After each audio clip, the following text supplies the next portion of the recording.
Yo les amis, j'espère que vous allez bien. On se retrouve pour l'actualité sportive du côté du Real Madrid et du FC Barcelone. Encore une mauvaise nouvelle du côté du FC Barcelone les amis. Depuis leur dernier match en Ligue des Champions, les mauvaises nouvelles s'enchaînent. Et là clairement, autant vous dire qu'ils sont foutus. Du côté du Real Madrid les amis, notre cher Arbeloa qui vient juste d'arriver est déjà en train de pousser vers la sortie un de ses joueurs. Oui, vous avez bien entendu. Et c'est pas n'importe quel joueur, vous allez voir. Ce sont les gros sujets de cette vidéo les amis. Donc pour ne rien rater, restez jusqu'au bout. Lâchez le petit pouce bleu qui fait toujours plaisir les gars. Ça aide au référencement.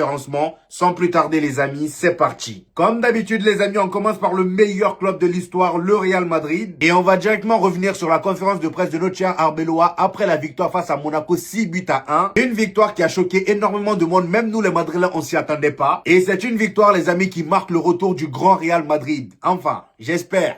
Parce qu'avec le Real Madrid, on ne sait jamais. On est tous là à s'enflammer, mais à tout moment demain, on nous refait honte. Donc, calmons-nous, les amis. Franchement, calmons-nous. Donc, suite à notre dernière victoire face à Monaco, les amis, 6-1, notre cher Arbeloa a dit ceci. Il dit, cette victoire, c'est grâce aux joueurs. Au Real Madrid, il n'est pas question de tactique ou de plan de jeu. Il est question de passion, de sacrifice et de caractère. L'équipe l'a prouvé. Quand ils sont concentrés, personne ne peut les arrêter. Alors ça, c'est l'une des choses qui commence à me faire aimer Arbeloa. Parce que depuis qu'il est au Real Madrid, les amis, en tout cas, depuis qu'il a remplacé Xabi Alonso, le gars ne cesse de mettre en avant les joueurs. Quand il y a quelque chose de bien qui se passe dans le club, il met les joueurs en avant et quand il y a des problèmes, il prend ses responsabilités. Et cette stratégie-là, les amis, on l'a beaucoup critiqué au début. Moi-même qui vous parle là, je l'ai critiqué. Parce qu'après la défaite en Coupe du Roi face à Albacete, le gars il est venu s'asseoir devant nous pour dire que c'était lui le problème et que c'était pas la faute des joueurs. Et nous, en tant que supporters, on n'avait pas trop compris pourquoi il faisait ça. Vous voyez, on était là à vouloir que le coach remette la faute sur les joueurs. Mais les amis, est-ce que c'est la meilleure manière de fonctionner avec ce Real Madrid-là?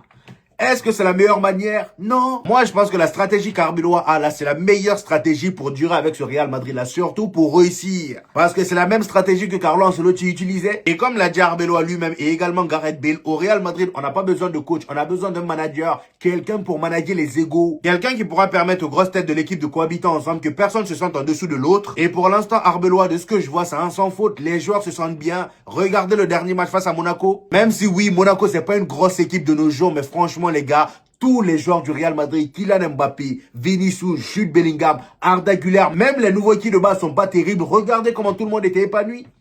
Vous voyez, tout le monde se sentait concerné et ça c'est grâce à qui? Grâce à Arbeloa. Arbeloa a dit par la suite, j'ai vu une grande foule de supporters scander le nom de Vinicius Junior. Je pense que c'est le Vinicius dont j'ai parlé plus tôt. Et pour ceux qui comprennent pas pourquoi il dit ça, à son arrivée, Arbeloa avait tout simplement dit que pour qu'il y ait un grand Real Madrid, il faut qu'il y ait un grand Vinicius. Et c'est exactement de ce Vinicius là dont il parlait. Il enchaîne en disant, il a besoin de sentir l'amour de ses fans en parlant de Vinicius. C'est un jeune homme qui est venu ici très jeune et il est extrêmement émotif. On termine avec la conférence de presse d'Arbeloa les amis, qui a parlé du câlin que Vinicius l'avait fait pendant le match après son but. Il dit Vinicius qui me prend dans ses bras, je pense qu'il ne m'a pas seulement pris dans ses bras, mais qu'il a aussi pris dans ses bras les supporters du Real Madrid. C'est exactement ce qu'on disait tout à l'heure. Vinicius a besoin d'un environnement sain, un environnement qui le met en confiance. Il a besoin de sentir l'amour du public. Et la dernière fois, on l'a vu, il fait un câlin à Arbeloa, les supporters qui l'acclament, qui l'applaudissent. Et résultat, le gars il termine meilleur joueur de la semaine en Ligue des Champions avec un but marqué et 3 passes décisives. Ici les amis, on a les 4 joueurs qui étaient nominés pour le trophée du meilleur joueur de la semaine. Donc on avait Vinicius, Suarez du Sporting, Fermin Lopez du FC Barcelone. Vinicius a donc été le grand gagnant. Fermin Lopez aurait pu le remporter aussi, mais pour moi Vinicius a été meilleur. Et ici les amis, on a le 11 de la semaine en Ligue des Champions. Comme vous pouvez le voir, il n'y a qu'un seul joueur du Real Madrid et du FC Barcelone. Fermin Lopez et Vinicius. L'Atlético de Madrid a juste, comment ça s'appelle,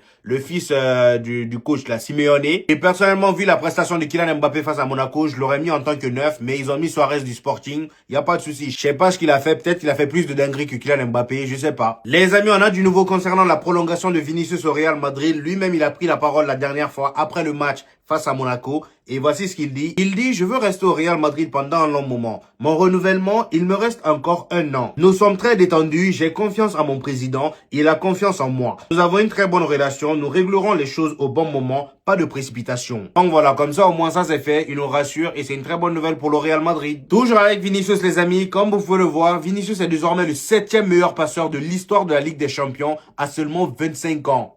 Je sais pas si on se rend compte. À seulement 25 ans. Waouh! Et avec ça, il y a des gens qui lui manquent du respect. Franchement, on prend Vinicius comme si c'était un joueur lambda. Voilà, il n'avait pas déjà assez prouvé au Real Madrid. Vous vous rendez compte? Mettons du respect sur le nom de cet homme. Il a déjà assez prouvé. Franchement, à 25 ans pour moi, il a déjà assez prouvé. Il est 7e meilleur passeur de l'histoire de la Ligue des Champions. Il dépasse Xavi Hernandez. Xavi Hernandez.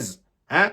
L'ancien milieu du Barça, l'ancien entraîneur aussi du Barça. 30 passes décisives en Ligue des Champions et Xavi, lui, il s'est arrêté à 30 passes également. Et ce qui est fou, c'est qu'il dépasse même Thomas Müller. C'est vraiment incroyable. Et ici, les amis, comme vous pouvez le voir, on a les meilleurs buteurs des 5 dernières saisons en Ligue des Champions. Kylian Mbappé est premier avec 39 buts, ça me choque pas. En deuxième position, on a Erling Haaland avec 35 buts, ça me choque pas non plus. Troisième position, Robert Lewandowski avec 33 buts, ça me choque pas non plus. Il y a que des tueurs. Voilà. Après Robert Lewandowski, on a Harry Kane avec 27 buts. Maintenant, moi, ce qui me choque, c'est qu'à la 5e position, c'est Vinicius.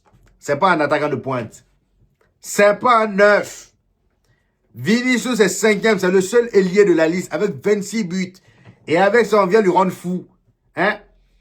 Je vous dis, respectez Vinicius. C'est pas votre ami. Vinicius, il a déjà assez prouvé. Et ces 26 buts-là, on regarde bien à quel moment il a marqué ces 26 buts-là. C'était que dans des matchs importants. Dans des matchs importants. Vous voyez? Franchement, respectons Vinicius, s'il vous plaît, tous ceux qui lui descendent. Bon, après, c'est vrai que lui aussi, parfois, il rend fou. Ces derniers temps-là, il nous a trop rendu fou, on le sait. Il ne faut pas oublier ce qu'il a déjà apporté au Real Madrid. C'est important, les amis. On termine avec le Real Madrid, les amis, avec Trent Alexander-Arnold. Comme il est dit ici, Trent Alexander-Arnold devrait être de retour la semaine prochaine. Comment ça se fait que lui, à chaque fois, il est de retour? J'avais même pas remarqué son absence. Comment ça se fait que toi, chaque semaine, tu es de retour? Non, en fait, il y a certains joueurs même, je comprends pas. Lui, on l'a recruté pourquoi? Franchement. Pourquoi on l'a recruté? Pourquoi on l'a recruté? Chaque semaine, je tombe sur une information comme ça. Trent Alexander-Arnold est de retour. Alors qu'il y a même pas 2 jours, il était encore de retour. Mais on le voit jamais. On le voit jamais. Moi-même, j'ai oublié qu'il était là. Bref, raison pour laquelle d'ailleurs Arbeloa veut pas de lui. Regardez ce qu'il dit ici. On nous dit, Arbeloa a dit à Trent Alexander-Arnold lors d'une réunion de quitter le Real Madrid. Le joueur ne fait pas partir des plans du club. Ses performances offensives et défensives étant jugées insuffisantes. Personnellement, ça m'étonne même pas parce que Trent Alexander-Arnold, même quand il joue, ça reste à désirer. Moi, le Trent que je voyais à Liverpool, là, c'est pas ce qu'on a au Real Madrid. C'est pas pareil. Franchement. Après, vous allez me dire, oh, c'est pas le même style de jeu. Mais le gars, il est trop fade. Vous voyez? Il est trop fade et puis il se blesse trop facilement. Depuis qu'il est venu, combien de matchs il a enchaîné? Hein? Est-ce qu'il a même déjà enchaîné 3 matchs sans se blesser? Non, je pense pas. Il est de retour, il est de retour. Il est de retour pour quoi faire? Il va encore se reblesser. C'est comme Mendy là. Chaque 2 jours, eux ils sont de retour, mais on les revoit plus dans... Voilà, 3 jours seulement ils sont reblessés. N'importe quoi. Maintenant, on part du côté du FC Barcelone. Et là-bas aussi, il y a de très très grosses infos comme d'habitude. Voire même plus que le Real Madrid. Donc, pour ne rien rater les amis, restez jusqu'au bout. Attachez vos ceintures. C'est le moment de la pub.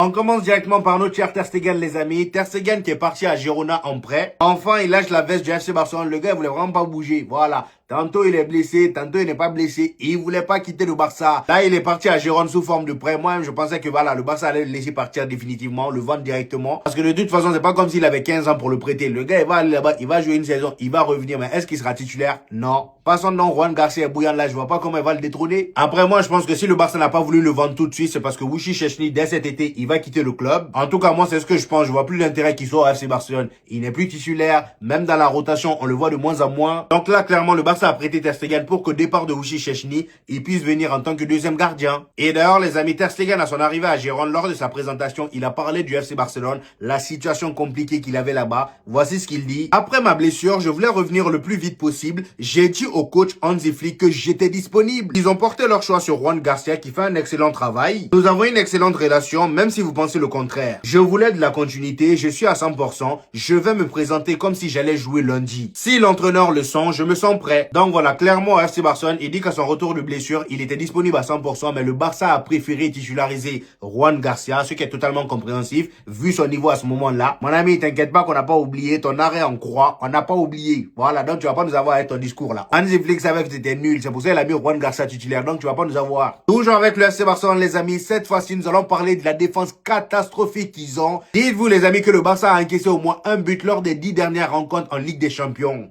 Est-ce que vous vous rendez compte? Les 10 dernières rencontres du FC Barcelone en Ligue des Champions, ils ont encaissé minimum un but. Ça montre un peu dans quelle catégorie leur défense se trouve en ce moment. Ils sont nuls à chier. Franchement, ils sont fébriles. Contrairement à la saison dernière, quand je vois le Barça jouer cette saison-là, certes, ils gagnent. Offensivement parlant, il n'y a rien à dire. Au milieu, ils sont solides. Quand tout le monde est présent, ils sont très solides. Mais défensivement parlant, ils sont toujours fébriles. On a toujours cette crainte-là pour eux qu'ils encaissent un but tellement ça passe facilement. Vous voyez? Sur coup de pied arrêté, j'en parle pas. La dernière fois, ils ont encaissé 2 buts sur coup de pied arrêté. Des buts bêtes. Hein? Carrément, leur attaquant même a marqué le deuxième but pour l'adversaire. Pour vous dire à quel point ils sont embrouillés. Hein? Comme vous pouvez le voir ici, les amis, on a les derniers matchs qu'ils ont joué en Ligue des Champions. Face à Dortmund, ils ont encaissé 3 buts. Face à l'Inter, aller-retour, ils ont encaissé combien de buts? 4 plus 3, ça fait combien? Moi, je suis nul en calcul. Hein.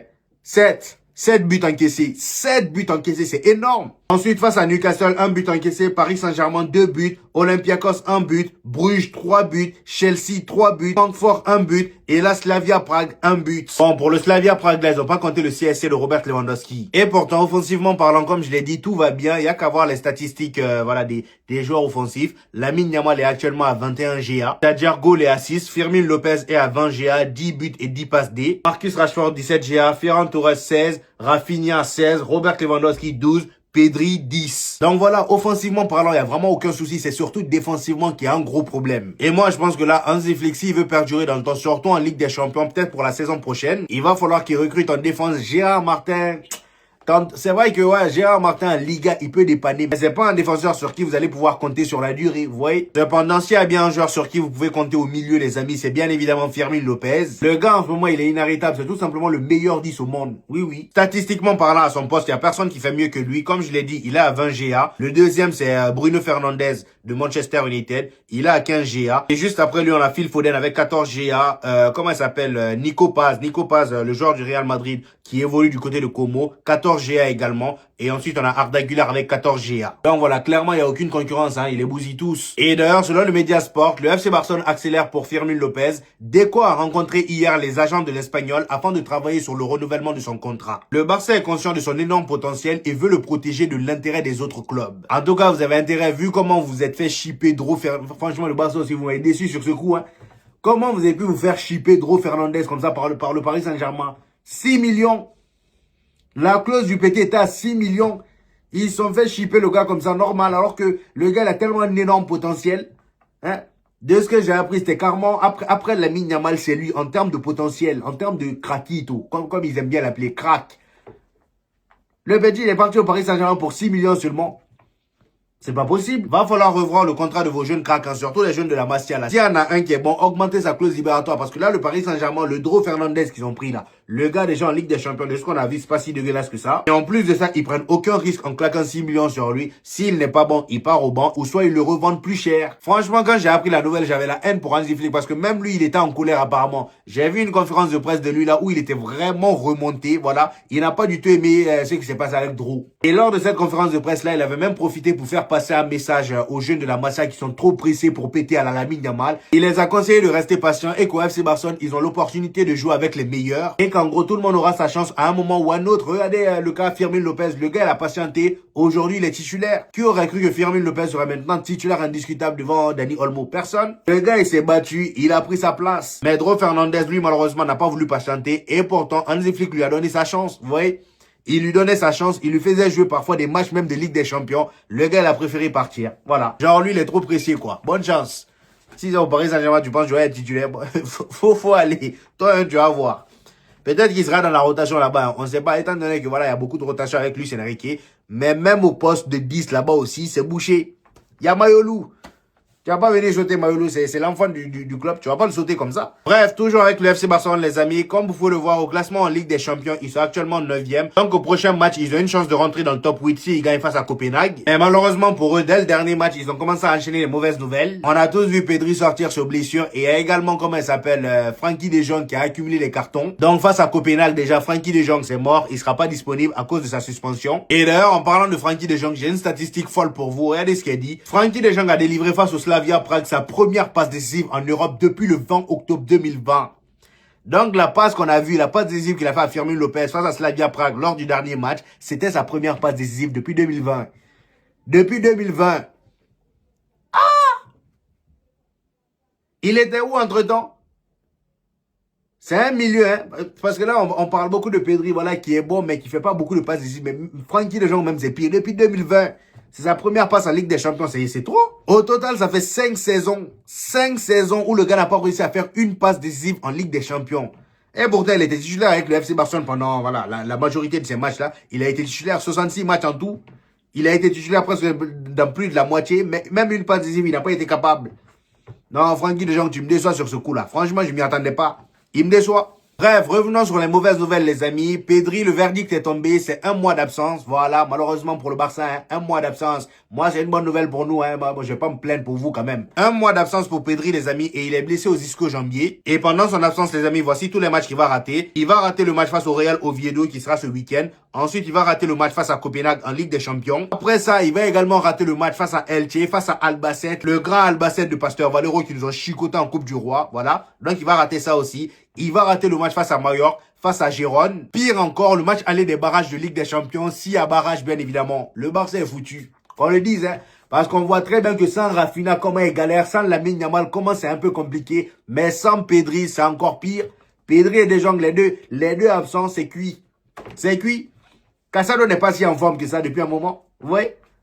Casado n'est pas si en forme que ça, à part si Bernal et lui décident d'élever leur niveau, mais franchement, là, ça va être très compliqué pour le Barça au milieu. Donc voilà les amis, c'était tout pour aujourd'hui. J'espère que vous avez kiffé la vidéo. Je suis désolé les amis, aujourd'hui, j'étais vraiment pas en forme. Voilà, je me sens pas très bien, j'ai mal dormi. Hein, j'ai mal dormi. Donc voilà les amis, dites-moi en commentaire ce que vous en avez pensé. J'hésiterai pas à vous reprendre comme d'habitude. N'oubliez pas le petit pouce bleu qui fait toujours plaisir les gars. Ça aide au référencement. Pour tous ceux qui viennent de découvrir cette chaîne, ici on fait des vidéos débriefs des matchs du FC Barcelone et du Real Madrid. Et quand il n'y a pas de match, on fait des vidéos actualité. Donc abonnez-vous pour ne rien rater. Et on se dit au prochain épisode les gars. Peace!